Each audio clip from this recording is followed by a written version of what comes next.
Office से दिन भर काम करके बहुत थका हारा घर लौटे रमेश चंद्र को देखते ही उनकी पत्नी संतोषी देवी गुस्से में सिसोड़कर बोली, अजी सुनो, आपको कोई जिम्मेदारी का एहसास है या नहीं? मैंने आपसे पहले ही कहा था ना, आज हमारी बेटी मनीषा को देखने के लिए कानपुर से लड़के वाले आ रहे हैं। उनके आने का समय बीता जा रहा है। अगर आप इतनी देर से आएंगे तो कैसे चलेगा? रमेश चंद्र झुंझलाते हुए, संतोषी तुम तो यहीं बैठकर बड़े आराम से बोल रही हो। आज ऑफिस से मुझे सिर उठाने की भी फुर्सत नहीं थी, काम बहुत ज्यादा था। अभी तो काम खत्म भी नहीं हुआ था। तुमने बार बार फोन करके याद दिलाया कि लड़के वाले घर आ रहे हैं, इसलिए मैं इस काम को बीच में ही छोड़कर जैसे तैसे वापस आ गया हूँ। और वैसे भी तुम इतनी चिंता क्यों कर रही हो? अभी तो वो लोग कानपुर से हमारे घर तक पहुँचे ही नहीं ना। अगर वो नहीं पहुँचे तो इसका मतलब क्या है? उनके आने से पहले घर के सारे काम कौन करेगा? सुबह से अकेले मैं ये सारी मेहनत कर रही हूँ। अब आप बिना कोई देरी किए तुरंत बाजार जाइए और वहाँ से अच्छी मिठाइयाँ, सजावट के फूल और कुछ फल लेकर आइए। रमेश चंद्र भी झुंझलाते हुए बाजार के लिए निकल जाते हैं।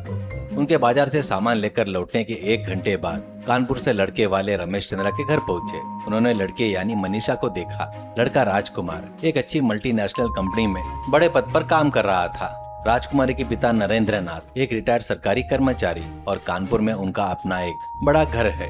रिश्ता बहुत अच्छा होने के कारण संतोषी देवी को यह बेहद पसंद आया। मनीषा को देखने के बाद दोनों परिवार के बीच में बातचीत हुई। आखिर में लड़के के पिता नरेंद्र नाथ, रमेश चंद्र जी, लड़की हमें बहुत पसंद आई, लेकिन अब हम कानपुर अपने घर जाएंगे। वहाँ परिवार के बाकी लोगों से भी इस बारे में बात करेंगे और जो भी बात होगी हम आपको फोन करके बता देंगे करके बड़े ही अच्छे तरीके से कहते हैं। रमेश चंद्र आश्चर्य से, नरेंद्र जी, आप अभी भी किस जमाने में रह रहे हो? यह कंप्यूटर का युग है, साल 2026 चल रहा है। जो भी बात है आप साफ साफ कह दीजिए ना, ताकि हम आगे की बात और शादी की पत्रिका छपवाने का काम शुरू कर सके। अब फिर से घर जाकर फोन करने की क्या जरूरत है? करके कहता है। नरेंद्र नाथ मुस्कुराकर, ऐसी बात नहीं है रमेश चंद्र जी, जल्दबाजी में कोई भी फैसला सुना देना और बाद में घर जाकर पछताने से ये बेहतर है कि हम आराम से घर जाए, सब लोग साथ बैठे, आपस में मशवरा करें, फिर आपको कोई अच्छी खबर सुनाए। आपका मोबाइल नंबर मेरे पास पूरी तरह सुरक्षित है। नरेंद्र नाथ अपने परिवार के साथ वहाँ से चले गए।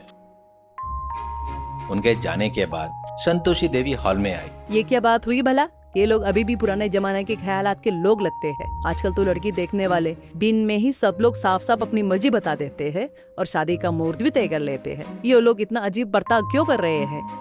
अरे कोई बात नहीं संतोषी, उनकी अपनी मर्जी है। वैसे भी उन्होंने कहा है ना कि वो फोन पर अच्छी खबर ही देंगे। थोड़ा धीरज रखो और इंतजार करो। यह सुनकर संतोषी देवी अंदर चली गई। इसके बाद 1 हफ्ता बीत गया, लेकिन कानपुर से नरेंद्र नाथ का फोन नहीं आया। रमेश चंद्र तो अपने ऑफिस के काम में व्यस्त होकर इस बात को भूल ही गए, लेकिन संतोषी देवी हर सुबह शाम उनसे इस बारे में पूछती रहती। नरेंद्र नाथ का फोन नंबर रमेश चंद्र से कहीं खो गया था, इसलिए वो खुद भी उनको संपर्क नहीं कर पा रहे थे। इन 10 दिन बीत जाने के बाद संतोषी देवी का गुस्सा 7वें आसमान पर पहुंच गया। वो अपने पति के पास आई, गुस्से में कहा, अजी सुनिए, क्या आपको हमेशा ऑफिस का ही काम रहता है? कभी घर की बातें और अपने बेटी की शादी पर ध्यान दिया कीजिए। लड़की को देखकर गए हुए 10 दिन बीत चुके हैं, लेकिन उनके तरफ से अभी तक कोई खबर नहीं आई। आखिर हमें कैसे पता चलेगा उन्हें हमारी बेटी पसंद आई भी है या नहीं है? हमारे बेटे को लड़का राजकुमार बहुत पसंद आया है, इसलिए आप कल ही कानपुर जाइए, खुद मिलकर सारी बात पता कीजिए। रमेश चंद्र कैलेंडर की तरफ देखते हुए, संतोषी, आज का दिन बिल्कुल अच्छा नहीं है, शुभ मुहूर्त नहीं है और शकुन भी ठीक नहीं है। मैं कल इसी वक्त पर कानपुर के लिए चला जाऊंगा। आपको हर बात में शकुन देखने की जरूरत नहीं है। उनके घर जाते समय बस समय अच्छा देख लेना, उतना ही काफी है। अगर आप अभी बस से निकलेंगे तो रात तक पहुंच जाएंगे, इसके लिए शकुन देखने की क्या जरूरत है? रमेश चंद्र गुस्से में, संतोषी, तुम्हें कुछ समझ में नहीं आता। जब हम कभी किसी अच्छे खबर के सिलसिले में दूसरे शहर जाते हैं तो हमें हर तरह के शकुन का ख्याल रखना चाहिए। मैं कल पक्का जाऊंगा। ऐसा कहकर ऑफिस चले गए। अगले दिन रमेश चंद्र ने कानपुर जाने के लिए अपना सामान तैयार किया और जैसे ही घर की दहलीज पार करके बाहर निकले, ठीक उसी समय सामने एक आदमी लकड़ियों का गट्टा लेकर आता दिखाई दिया। साथ ही पड़ोस की एक बिल्ली ने उसका रास्ता काट दिया। इतना ही नहीं, घर के अंदर से उनकी बेटी मनीषा ने जोर से चीख दिया। बस फिर क्या था, रमेश चंद्र बुरी तरह डर गए और तुरंत घर में लौट पड़े।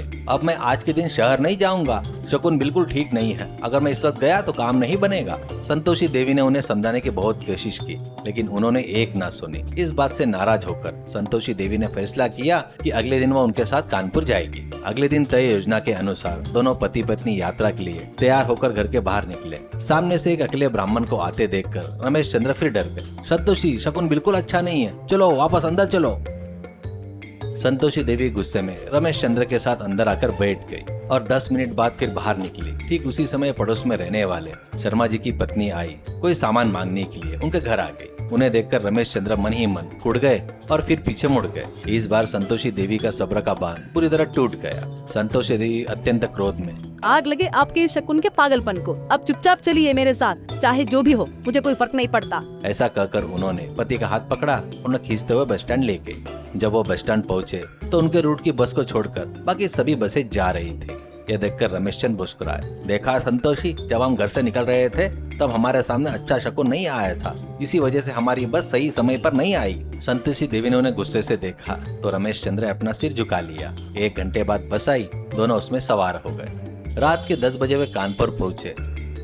इतनी रात को नरेंद्र के घर जाना ठीक नहीं समझकर उन्होंने पास के होटल में ही कमरा ले लिया। अगले दिन वे सुबह ही उनके घर पहुंचे। उन दोनों को अचानक अपने घर आए देखकर नरेंद्र नाथ बेहद खुश हुए। उन्होंने उनका स्वागत किया। बातचीत के दौरान रमेश चंद्र से रहा नहीं गया। नरेंद्र नाथ जी, क्या हमारी बेटी मनीषा आपको पसंद नहीं आई? 10 दिन हो गए हैं लेकिन आपके तरफ से कोई फोन नहीं आया। नरेंद्र नाथ आश्चर्यचकित होकर, रमेश चंद्र जी, मेरे बेटे को और हम सबको आपकी लड़की बहुत पसंद आई, इसलिए तो हमने अगले ही दिन आपको फोन किया था। ऐसा लगता है कि आपने हमें गलत नंबर दे दिया था। आपका फोन नंबर हमें कनेक्ट ही नहीं हो रहा था। हमें समझ में नहीं आ रहा था कि आपको ये बात कैसे बताए, इसलिए हमने तुरंत पत्र के जरिए आपको एक खुशखबरी भेज दी। क्या वो पत्र आपको नहीं मिला? इतने दिनों तक आपकी तरफ से कोई जवाब न मिलने पर हमें लगा कि आपको ये रिश्ता मंजूर नहीं है, इसलिए हम कोई नया रिश्ता देखने की सोच रहे थे, लेकिन अच्छा हुआ कि सही समय पर आप खुद ही आ गए। यह सुनकर रमेश चंद्र और संतोषी दंग रह गए। हमें तो ऐसा कोई पत्र नहीं मिला भाई साहब। हो सकता है कि नंबर बताते समय मुझसे ही कोई गलती हो गई हो या फिर आपने उसे गलत नंबर लिख लिया हो। खैर जो भी हो, हमारी बेटी का रिश्ता पक्का हो गया। इस बात की हमें बेहद खुशी हुई। चलिए अब बाकी की बात अब तय कर लेते हैं। इस तरह शादी की बातें तय हो गई। वापसी के सफर में संतोषी देवी ने अपने पति की तरफ देखा और मुस्कुराकर बोली, देखा आपने, अगर आज हम कानपुर नहीं आते तो वो लोग किसी दूसरी लड़की को देखने चले जाते। अगर मैं आपकी बात मानकर शकुन खराब है ये सोचकर घर पर ही बैठ जाती तो हमारी बेटी की शादी की बात यहीं बिगड़ जाती। भले ही हमारे सामने खराब शकुन आए, लेकिन भगवान की कृपा से हमें अच्छी खबर मिली है। अब तो कम से कम आप इस शकुन के वहम को छोड़ दीजिए। रमेश चंद्र को अपनी गलती का एहसास हुआ। उन्होंने मुस्कुराते हुए हाँ में सिर हिला दिया। कहानी की सीख, अंधविश्वास और शकुन अपशकुन जैसी बातें से कहीं ज्यादा बढ़कर इंसान की मेहनत, सही समय पर लिया गया सही फैसला ही जीवन में सफलता दिलाता है।